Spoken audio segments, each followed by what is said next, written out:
सतगुरु के साजे निवाजे प्यारे साथ संगत जी, प्यार और सत्कार से कहना दान निरंकार जी।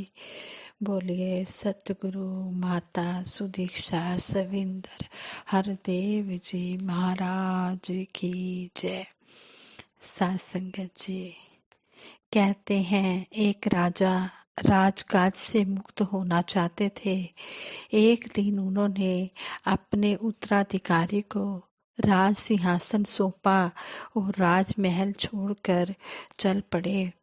उन्होंने विद्वानों के साथ सत्संग किया, तपस्या की, पर उनके मन को शांति नहीं मिली।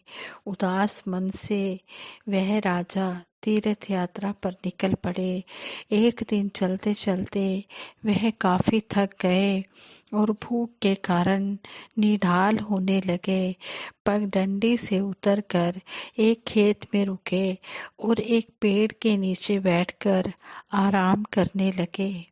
खेत में आए यात्री को देखकर एक किसान उनके पास जा पहुंचा।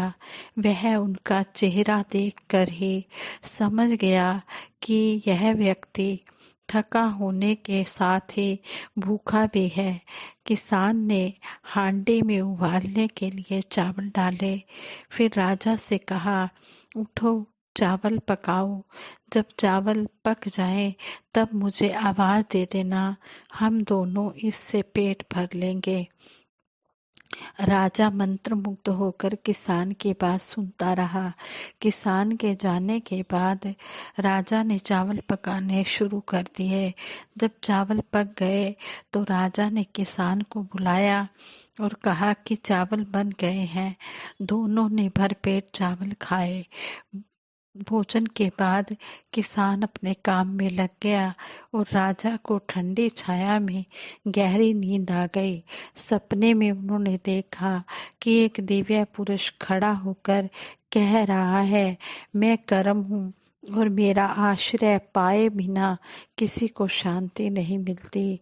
तुम्हें सब कुछ बिना कर्म किए मिल गया है, इसलिए तुम्हें जीवन से विरक्ति हो गई है। तुम काम करो, कर्म करो, इससे तुम्हें जीवन के प्रति लगाव पैदा होगा। राजा की आंखें खुल गई। उन्हें लगा कि उन्हें रास्ता मिल गया है। साथ संगत जी, ऐसे ही हमें सतगुरु माता सुदीक्षा जी महाराज भी यही समझाते हैं कि हमने कर्म करते चले जाना है, अच्छे कर्म करने हैं। हमने जो भी हमें सतगुरु समझाते हैं उन कर्मों को करते हुए अपने जीवन को गुजारते चले जाना है। और हमें प्रत्येक स्थिति में एक रस रहना है। दुख में अधिक दुखी व सुख में आवश्यकता से अधिक खुश नहीं होना है। हमें हर परिस्थिति में सेवा, सिमरन, सत्संग को ही सबसे ऊपर रखना है और किसी भी परिस्थिति में नेगेटिव थॉट्स को अपने ऊपर हावी नहीं होने देना है। अच्छी सोच प्राप्त करने का सबसे ऊंचा रास्ता है सेवा, सिमरन व सत्संग। सतगुरु माता जी ने कहा कि संतों महात्माओं के विचारों को सुनकर केवल व्याख्यान करने तक ही सीमित नहीं रहना, बल्कि वो विचार तो सही मायनों में तभी सार्थक माने जाएंगे जब हमारा जीवन उन शब्दों, उन विचारों के अनुसार होगा। और यह ब्रह्म ज्ञान प्राप्त करके नियमित सत्संग करने से ही हो सकता है। पूरे का किया सब कुछ पूरा है। ब्रह्म ज्ञान के एहसास के कारण जीवन के उतार चढ़ावों के बावजूद इंसान शुक्राने वाला भाव ही मन में रखता है। सत्संग में आकर हमें दूसरों की कमियों की तरफ ध्यान नहीं देना है, बल्कि हम अपने अंदर उत्तम भावों को ढालने का प्रयत्न करें। मन तो जंगली घोड़े के समान इधर उधर भागता है। हमारी चेतना ही उस पर लगाम लगाती है और फिर हमारी जीवन यात्रा सही दिशा की ओर चलती है। नदी भी रास्ते की रुकावट के आसपास से अपना रास्ता बनाकर आगे बढ़ जाती है। इसी प्रकार हमें बाधाओं को विनम्रता से पार करना है, क्रोध से नहीं। सतगुरु माता जी ने कहा कि सत्संग में हर कोई बोल जो बोला जाता है वह अमृत के समान होता है। कीमती अमृत को पवित्र जल की तरह लिया जाता है, पर संतों के वचन इतने कीमती हैं कि उनकी कीमत भी अमृत के समान ही है। जैसे बोला भी जाता है कि अमृत ले लिया तो हमेशा के लिए अमर हो गए। संतों के वचनों को अगर हमने अपने मन से सुना, सिर्फ कानों से नहीं, तो यह मन हमेशा खुश रहेगा। हमारी अंतरात्मा यह अमृत रस पीकर हमेशा के लिए आनंदित रहेगी। जब हम हर एक के अंदर परमात्मा का नूर देखेंगे, फिर प्यार ही प्यार होगा। इसके बिना इंसानों के बीच प्यार संभव नहीं होता। जैसे हम यहाँ बैठे हैं तो यहाँ पर ही हम एक दूसरे का नाम तक नहीं जानते, तो कैसे हम पूरी सृष्टि से प्यार कर सकेंगे। यह तो तभी हो सकता है जब हम इस रचनहार निरंकार परमात्मा से प्यार करें। हमारी आंखों के आगे जब ज्ञान उजाला हो जाता है, तब हमें सभी एक समान दिखते हैं। फिर प्यार होता है, नफरत नहीं। युगों युगों से संतों महापुरुषों ने यही बताया है कि अगर हम जी रहे हैं तो हमें नफरत नहीं करनी, प्यार करना है। कबीर जी ने भी यही कहा है कि ढाई अक्षर प्रेम के पढ़े सो पंडित हुए। तो पहले इस निरंकार प्रभु परमात्मा को देखकर हर एक से प्यार करें, तभी हर चीज हमें और प्यारी लगती है। सतगुरु माता जी ने कहा कि जब मन सिर्फ प्यार करेगा, सत्कार करेगा, तो अगर किसी ने कुछ हमें गलत कह भी दिया तो उस व्यक्ति पर गुस्सा न करके सिर्फ एक ही भाव मन में अपने आप आएगा कि उस व्यक्ति की शायद कोई मजबूरी रही होगी, किसी ने उसको कुछ बुरा बोल दिया होगा, इसलिए उसका मन कड़वा हुआ है, उसके बोल कड़वे निकले हैं। दीदार की बात होती है कि किसके गुण गाना है, किसके दीदार करने हैं, तो यह परम पिता परमात्मा निरंकार हमेशा से कायम दायम है। और अगर देखा जाए तो एक व्यक्ति जो दूसरे व्यक्ति को देख रहा है, जो उसके सामने है, तो निरंकार तो उसकी अपनी पलकों से भी नजदीक है, शहरग से भी नजदीक है। इतना करीब होने के बाद भी यह अपनी आंखों से खुद नहीं देखा जाता, बल्कि संतों का संग करने के बाद ही यह दात प्राप्त होती है, जो अपने लिए तो सुखदायी होती ही है, बल्कि हमारे जीवन में वह हमारा पल पल ऐसा बना देती है कि हर पल में सिर्फ इस निरंकार प्रभु परमात्मा का शुक्रिया निकलता है, और वह भाव भी कि इसी के ही हमेशा गुणगान करने हैं। फिर लगता है कि बाकी सब चीज़ों का अपना महत्व है, लेकिन निरंकार से ज़्यादा महत्वपूर्ण कुछ भी नहीं है, परमात्मा से ज़्यादा जरूरी कुछ भी नहीं है।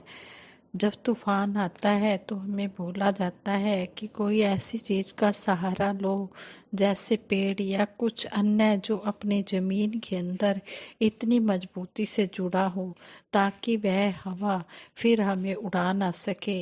इसी तरह यह निरंकार का सहारा भी मजबूत और पक्का है। हम अपने जीवन को भी तब अच्छे से जी सकेंगे जब इस निरंकार के साथ मन से जुड़े होंगे। जब हमारा यह मन हमारे जीवन में भी उतार चढ़ाव और उथल पुथल मचाता है, तब भी इस निरंकार का ही आसरा, इसका ही सहारा लेना है। निरंकार के रूप में हमें यह अब जो स्थिर चीज मिल गई है, जो कभी अपनी जगह से नहीं हिलती, तो हम फिर इस मजबूती का सहारा लेकर चलते जाते हैं, और हमारा सहारा और भी पक्का रहता है। फिर हमारे जीवन में ऐसे कोई कर्म नहीं हो पाते जो अपने लिए औरों के लिए नुकसानदायक हो। सिमरन रूप में अपना नाता निरंकार से और गहरा करते जाएं। जितना अधिक से अधिक हो सके मन से भी करें और बोलकर भी सिमरन करें, तभी हमारा जीवन सुखमय हो सकता है। हम जीवन में जो कुछ भी अनुभव करते हैं और इन आँखों से जो कुछ भी दिख रहा है, यह सब माया ही है। माया आज है, कल नहीं है। यह क्षणभंगुर है, इसका तो आना-जाना लगा ही रहेगा। जैसे अगर अभी भूख है, तो भोजन करने के पहले हमारी इच्छा रहती है कि भोजन मिले, पर जैसे ही हमारा पेट भर गया, हमारी भोजन करने की वह इच्छा पूरी हो गई, तो फिर और भोजन करने की इच्छा नहीं रहती। कभी-कभी तो हम पूरा फुल्का भी नहीं समाप्त करते और आधे में ही छोड़ देते हैं। ऐसे ही कोई भी संसारिक चीज़ अगर हमको आकर्षित करती है, तो हम उससे इतने ज़्यादा इम्प्रेस हो जाते हैं कि हम यह भूल जाते हैं कि यह तो हमें थोड़ी देर का ही सुख दे रही है। वह सिर्फ ज़िंदगी जीने का साधन है, पर हम उसको इतनी महत्ता दे देते हैं कि अपनी ज़िंदगी को ही उन साधनों के इर्द-गिर्द घुमा लेते हैं, उनके पीछे ही भटकते रहते हैं। हम ऐसे साधनों का इस्तेमाल तक ही सीमित रखें, उसको अपने दिमाग पर इतना ना चढ़ा लें कि उसके बिना गुजारा होना ही संभव नहीं है। हम अपना ध्यान प्रभु परमात्मा की ओर लगाएं और इस तरह हम सेवा, सिमरन, सत्संग करते हुए अपना जीवन अंतिम श्वासों तक सतगुरु के चरणों में निभा पाएं। यही सतगुरु के चरणों में मांगते हैं, हे सच्चे बादशाह, हमें हमेशा इस मायापति से जोड़ कर रखना, हमें संसार की माया से बचा कर रखना और हमारा मन जो है इस निरंकार के सिमरन में हर पल लगा रहे। और इसी तरह दासी सबके लिए सतगुरु माता जी से यही मांगती है कि हे सच्चे बादशाह, हम सब के ऊपर इतनी मेहर भरी नजर रखना, इतना मेहर भरा हाथ रखना कि हम सभी आप जी के चरणों में रहकर सेवा, सिमरन, सत्संग करते चले जाएं, भक्ति का आनंद प्राप्त करते चले जाएं। भक्ति लोकी अजे न समझे, रब नू पाना भक्ति है, छड़ के सारे वहम भुलेखे, गुरु रिझाना भक्ति है।